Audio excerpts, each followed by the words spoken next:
I was walking out of a department store about 5 years ago.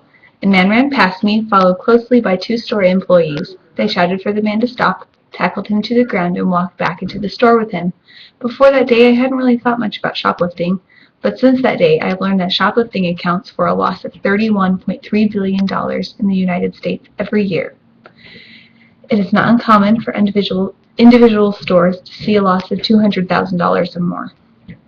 4 years ago, I married my husband. He has managed loss prevention and fraud investigation for the past several years. Because of his work, I have been able to see how widespread and serious theft is in businesses. I have learned that when theft occurs, the money lost comes from the business's profit, and that loss is transferred to the consumer.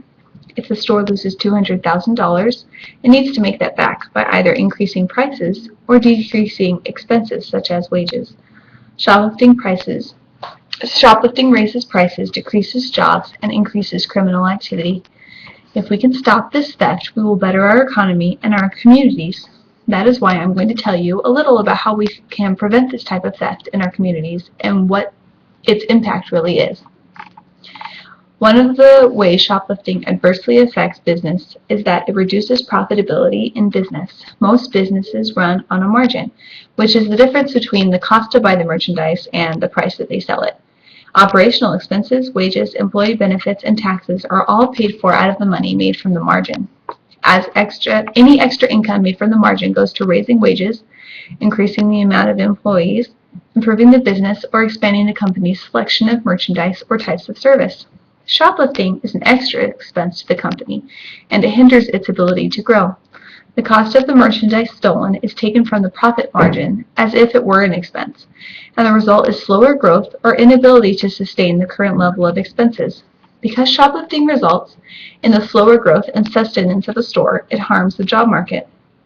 As a business tracks its fiscal performance, it relies on its expenses being constant.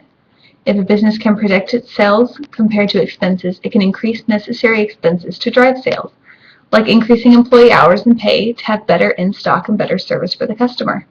If the business is losing money in an unpredictable way, like theft, it will need to control the loss before it can improve the business. Most of the time, controlling the loss means another expense to the company, like hiring a person to control the loss or purchasing theft deterrence. Employing people for loss prevention uses wages that could be used for operational needs. The implementation of anti-theft devices makes for an inconvenient shopping experience, like going to the store trying to buy a memory card for your camera. But you can't because they're locked up, and you can't find someone to unlock it for you because they had to cut employee hours to pay for the locking pegs to lock up the camera cards. Another element to making theft unpredictable is that it occurs in all parts of the world, and it involves all types of people. Preventing it revolves mostly around limiting the opportunity to steal. If you can reduce the amount of shoplifting, it will reduce overall criminal activity in the area and improve the economy. Most of the people that my husband deals with are stealing to support some other criminal activity. Many are stealing to pay for drugs, and many have made a business out of theft.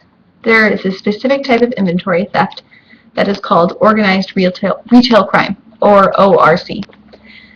There are groups of people that make a plan to take specific merchandise for the purpose of resale and generally cause substantial loss in one theft.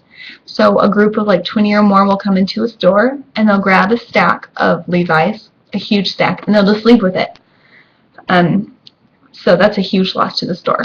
The ORC groups often recruit young people to do the actual theft while they supervise. That could be your son or daughter who is approached by these criminals.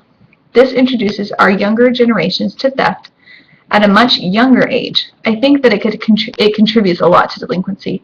If theft is less of an opportunity for people, it will not be available to fund other criminal activity. If people aren't able to steal to make money for drugs or steal merchandise to sell, then they will not be able to operate in that community. They will not be able to introduce these activities to our younger generations either. We owe it to ourselves and our communities to do whatever we can to recognize and prevent theft.